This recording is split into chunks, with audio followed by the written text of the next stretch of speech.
Bismillahirrahmanirrahim. Assalamualaikum warahmatullahi wabarakatuh. Alhamdulillah, salatan wa salaman ala rasulillah sallallahu alaihi wasallam wa ala alihi wa ashabihi wa man tabi'ahu bi ihsanin ila yaumiddin, tsumma amma ba'du. Puji dan syukur senantiasa dan tidak pernah bosan-bosannya kita panjatkan kehadiran Sang Maha Pencipta Allah Subhanahu wa Ta'ala, yang mana dengan limpahan karunia-Nya, rahmat-Nya, hidayah-Nya, serta anugerahnya kepada kita semua, kita kembali masih diberi kesempatan, kesehatan dan usia panjang oleh Allah untuk sama-sama dan senantiasa mengabdikan diri kita di jalannya dengan menjalankan segala perintahnya dan menjauhi semua larangannya. Salawat iringi salam juga tidak pernah lupa pula kita haturkan kepada junjungan alam Nabi besar Muhammad sallallahu alaihi wasallam, di mana beliau telah bersabda dalam sebuah hadis, taraktu fikum amrayni la in tamassaktum bihima lam tadillu abada, kitaballahi wa sunnati.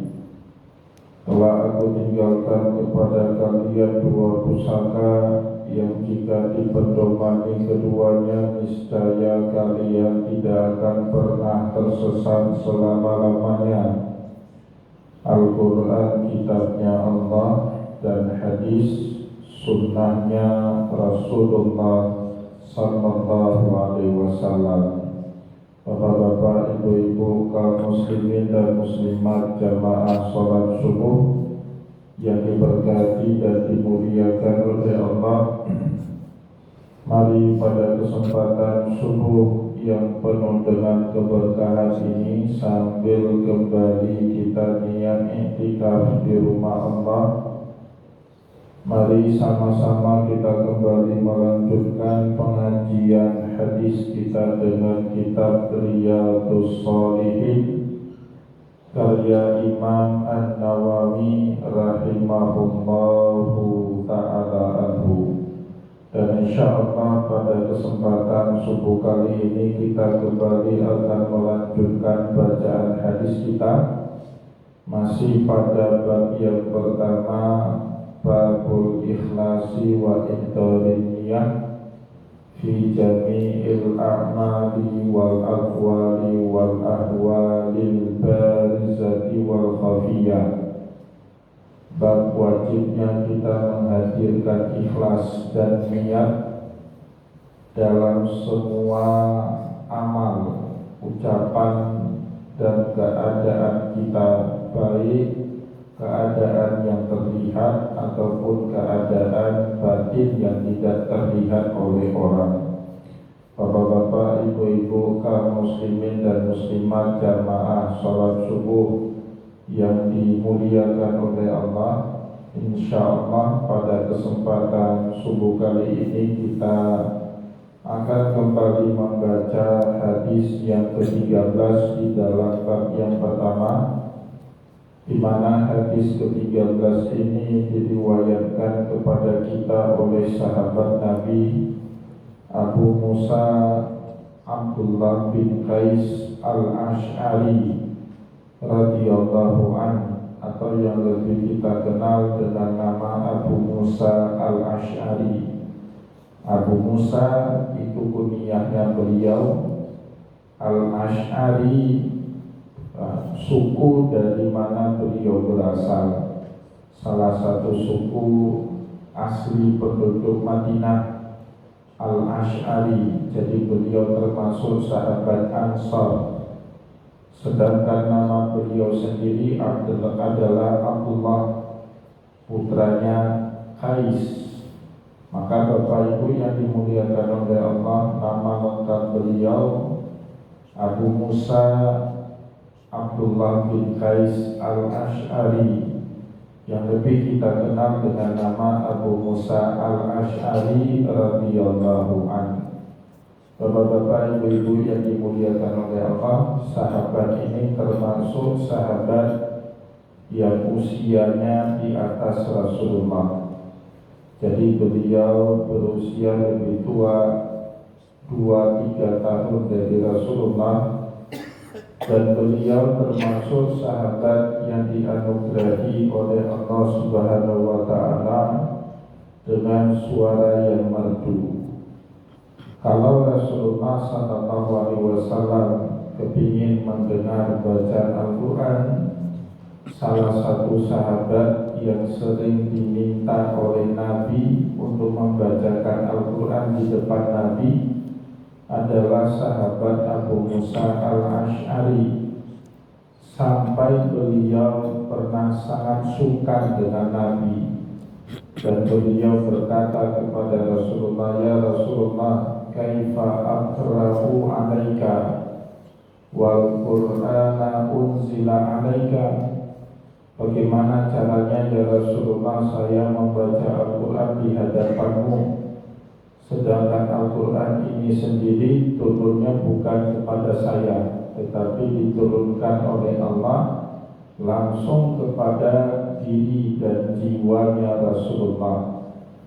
Tapi Nabi Muhammad SAW menguatkan, menghibur, sekaligus mengapresiasi Abu Musa al-Ash'ari dengan berkata, "Wa inni uhibbu an aqra'ahu," atau "Wa inni uhibbu an asma'ahu min ghairi." Saya suka sekali mendengar bacaan Al-Quran yang dibacakan oleh orang selain diriku. Bapak Ibu yang dimuliakan oleh Allah, bacalah Abu Musa al-Ash'ari beberapa ayat Al-Quran yang membuat Rasulullah SAW senang, bahagia, bukan karena saja ayat-ayat yang dibaca itu menyentuh Nabi, tapi juga karena bacaan Al-Qurannya Abu Musa al-Ash'ari itu bagus sekali, dan suaranya itu merdu, menyentuh jiwa. Itu sebab kenapa di dalam agama kita, Bapak Ibu, baiknya yang mengimami sholat itu kata Nabi, aqra'akum, orang yang bagus bacaan Al-Qurannya, merdu suaranya, seperti sahabat Nabi Abu Musa al-Ash'ari. Dipuji sama Rasulullah dengan berkata, "Utitu mizmarun min mazamir Daud." Aku telah dianugerahkan oleh Allah suara seruling seindah serulingnya Nabiullah Daud alaihissalam. Pujian Nabi kepada bacaan Al-Quran ya Abu Musa al-Ash'ari yang sangat baik, yang sangat merdu dan mudah menyentuh hati. Bapak-bapak, ibu-ibu, kaum muslimin dan muslimat, jamaah pengajian yang dimuliakan oleh Allah, pada hadis nomor 13 dalam kitab Riyadhus Shalihin, Abu Musa al-Ash'ari menceritakan kepada kita, satu hari Nabi kita Rasulullah SAW ditanyai oleh seseorang yang menghadiri majlis ilmunya Nabi. Su'ila Rasulullah SAW anir rajuli yuqatilu syaja'atan wa yuqatilu hamiyatan wa yuqatilu riya'an ayyudzalika fi sabilillah. Satu hari Rasulullah SAW ditanya oleh seorang pemuda mengenai seseorang yang terlibat dalam perang, dalam jihad, tapi motivasinya berbeda-beda. Nah, ini hadis yang juga pada pertemuan pengajian kemarin di Masjid Al-Badar, pengajian tafsir kita bahas ya, pada saat kita membahas firman Allah Subhanahu wa taala, wa qatiluhum hatta la takuna fitnatun wa yakuna ad-dinu lillah.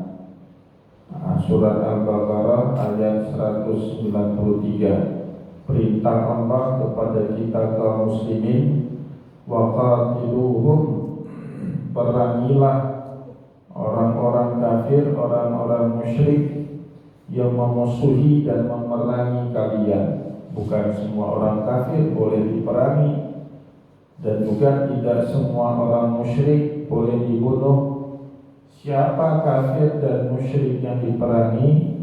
Yang terlebih dahulu memusuhi dan memerangi umat Islam. Bahkan Bapak Ibu, ada sebagian dari mereka itu wajib hukumnya kita lindungi, sebagaimana kita melindungi sesama muslim. Itu yang disebut di dalam hadis dengan ahluz zimmah. Ahluz zimmah itu orang-orang kafir, orang-orang musyrik, orang yang tidak beriman layaknya iman kita Islam, tapi mereka hidup di negara muslim dan hidup berdampingan dengan baik dengan kaum muslimin. Ini tidak boleh dibunuh, tidak boleh disakiti. Bahkan Rasulullah menyebut man asal zimmi faqad asani.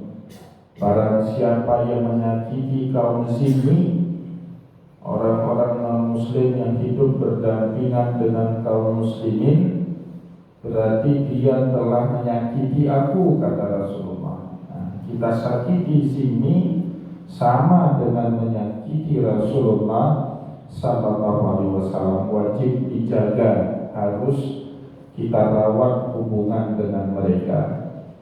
Tetapi Bapak Ibu, bagi kaum musyrik, orang kafir yang memerangi kaum muslimin, perintah Allah jelas di dalam Al-Quran, wa qatiluhum, perangilah mereka hatta la takuna fitnah, sehingga mereka tidak lagi bisa menyebarkan fitnah dengan membunuh, membantai umat Islam dan kaum muslimin, hatta wa yakuna ad-dinu lillah, sehingga menjadilah agama Allah yang satu-satunya tegak di muka bumi ini.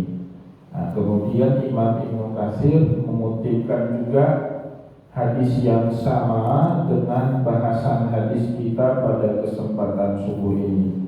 Sama-sama juga diriwayatkan oleh sahabat Nabi Abu Musa Al-Asy'ari radhiyallahu anhu, di mana Rasulullah ditanyai oleh seorang pemuda mengenai sosok orang yang berjihad tetapi motivasinya macam-macam.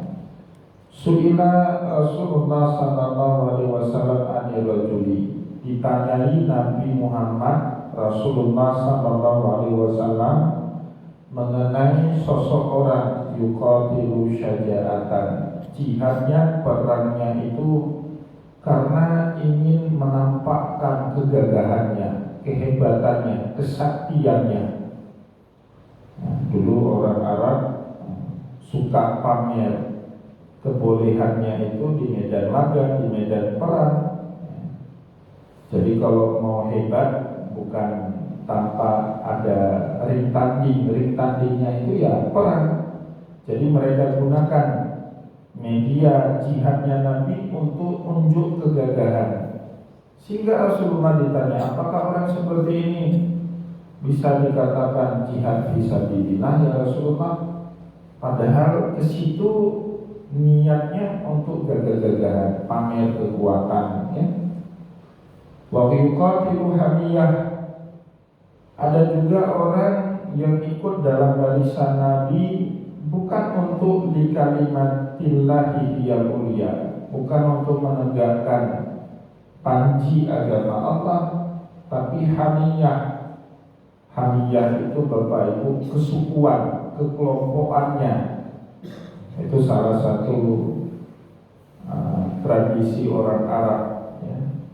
Dulu Bapak Ibu Abu Dzar Al-Ghifari pernah kena tegur keras sama Rasulullah gara-gara dia melecehkan budak-budak berkulit hitam. Abu Dzar Al-Ghifari dari suku Ghifar, namanya Jundub ibnu Junadah. Suku Ghifar itu salah satu suku Arab yang kebanyakannya berkulit putih kemerah-merahan. Ya, nama asli beliau Jundub ibnu Junadah. Nah, karena dari suku Ghifar, orang lebih mengenal beliau dengan nama Abu Dzar Al-Ghifari.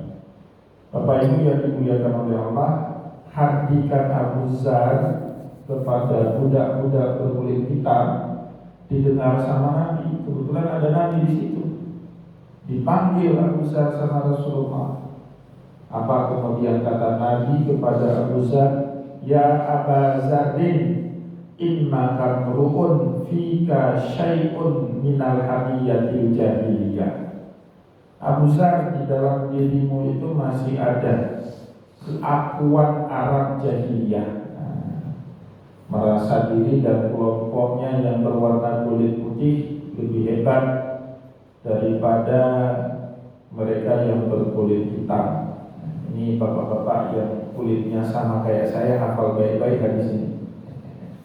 Kalau ada orang berkulit putih macam-macam, tembak dengan hadis ini. Ya kan?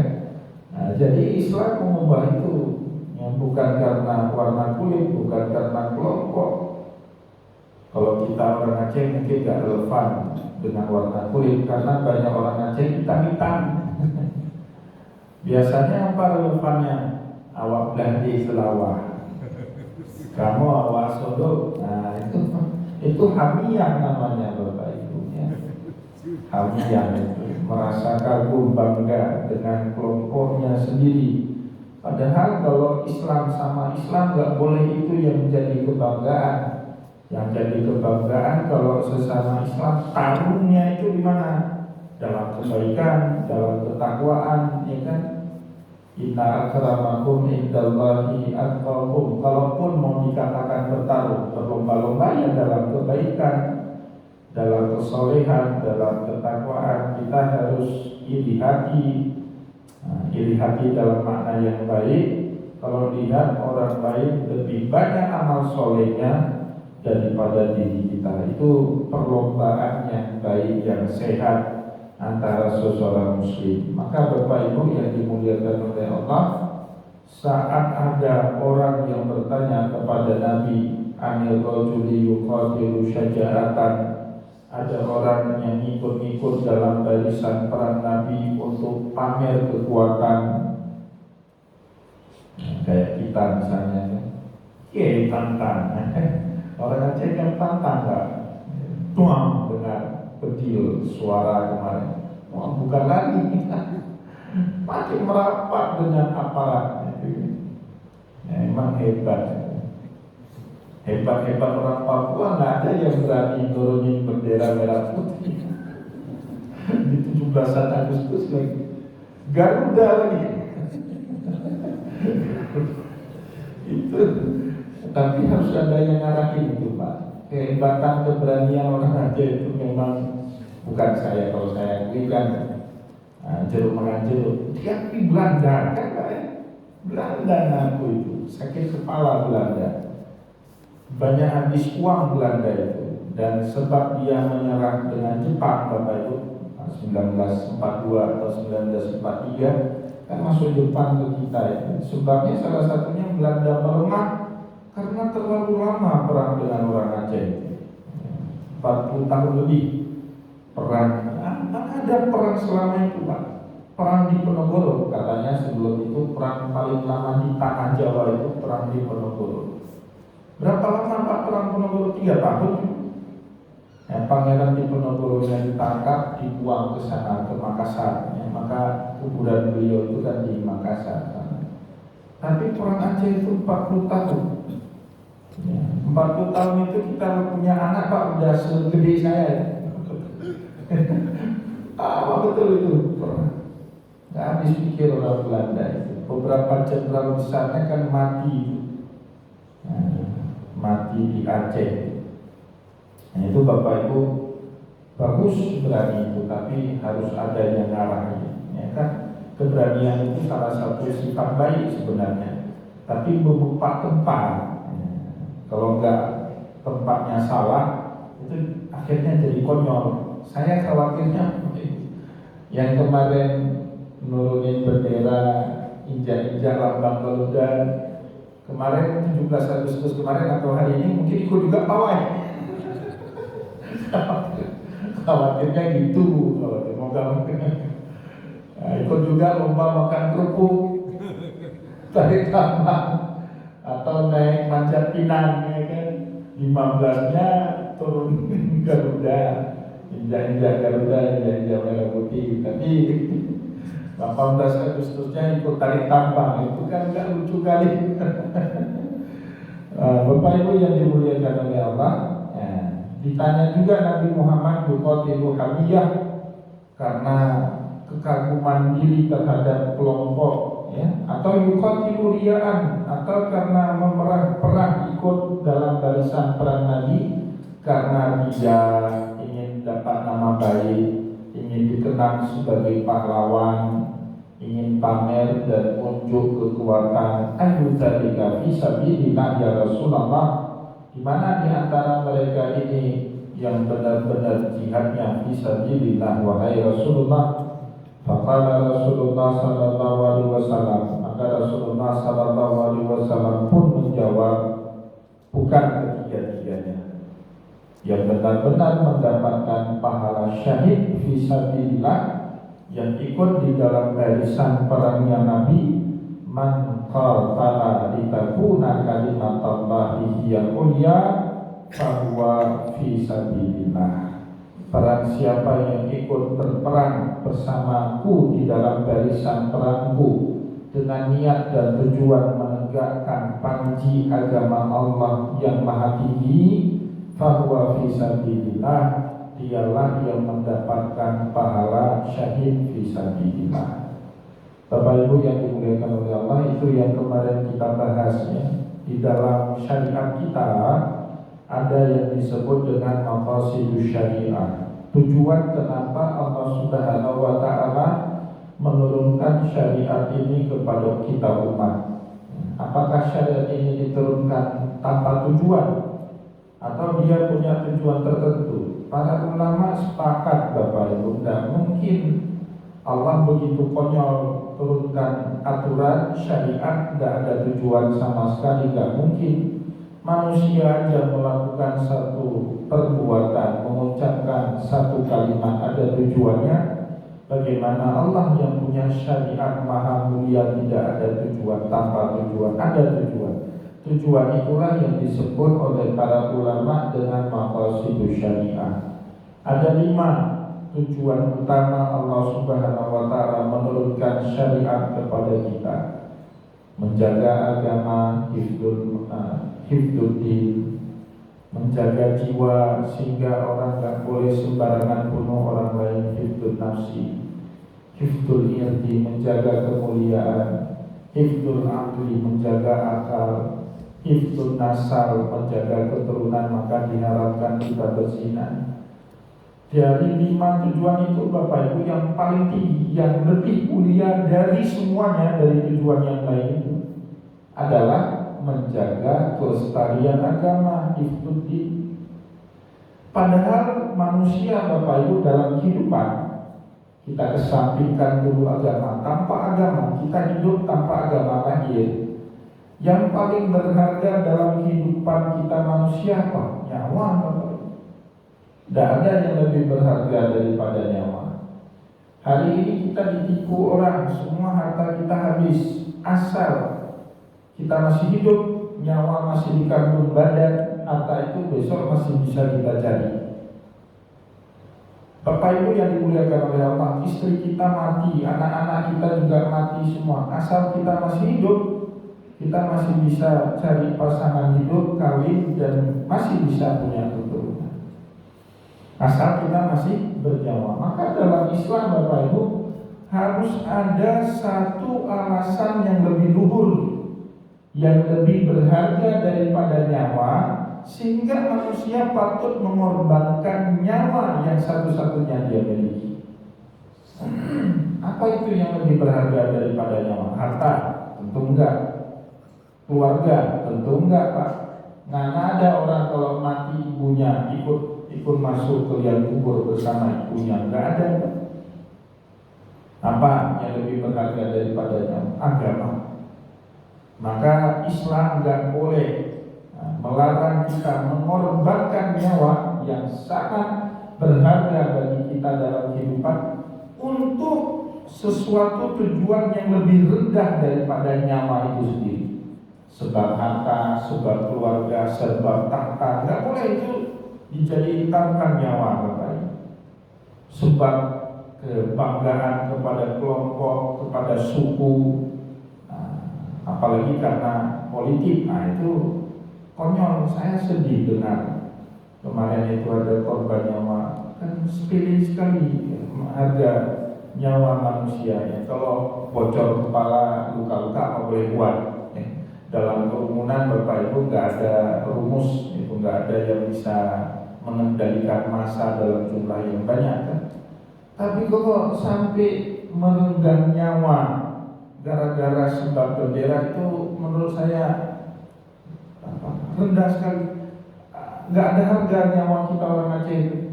Ya, apa juga katanya bangsa mulia nyawanya harus dijaga, itu nggak boleh dikit-dikit ada yang korban nyawa.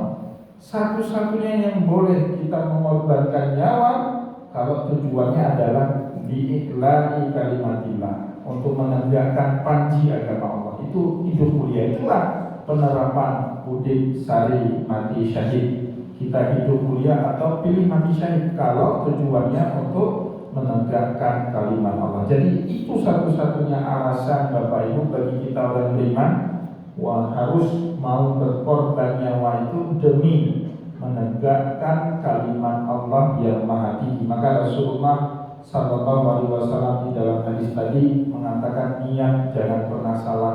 Jihad fisabilillah suatu syariat yang agung, yang besar. Tapi kalau niatnya salah, tidak ada makna di hadapan Allah. Sekaligus ini membuktikan tepat sekali rumus niat yang disampaikan oleh Imam Ibnul Qayyim di dalam kitab Zadul Ma'ad. Apa rumus niat? Kata Imam Ibnul Qayyim, rubba amalin sabirin tu'adzimuhul niat. Banyak sekali dalam kehidupan amal yang kita lakukan kecil, sepele, sederhana, tapi karena niatnya benar, maka dia dibesarkan sama niatnya. Kita ingin senang sama semua orang, senyum, kan sepele sekali, tapi niatnya benar, maka Allah Subhanahu Wa Taala membesarkan senyum kita itu jadi sedekah. Tapi kata Imam Ibnul Qayyim, warubba amalin kabirin tusafiruhun niat. Ada juga amal besar sekali Bapak Ibu. Jihad ini kan besar sekali amalnya, taruhannya nyawa. Tapi karena niatnya salah, tusafiruhun niat, dia dikecilkan, dikerdilkan oleh niat yang tidak benar. Moga-moga Bapak Ibu yang dimuliakan oleh Allah, pengajian kita pada kesempatan subuh kali ini bermanfaat. Ya, syukur-syukur bisa kita amalkan dan memperbaiki niat dalam melakukan segala amal soleh dalam kehidupan kita ini. Saya mohon maaf jika ada yang tidak berkenan. Wallahu muwaffiq ila aqwamit thariq wa nasrun minallah fatul karim. Wassalamualaikum warahmatullahi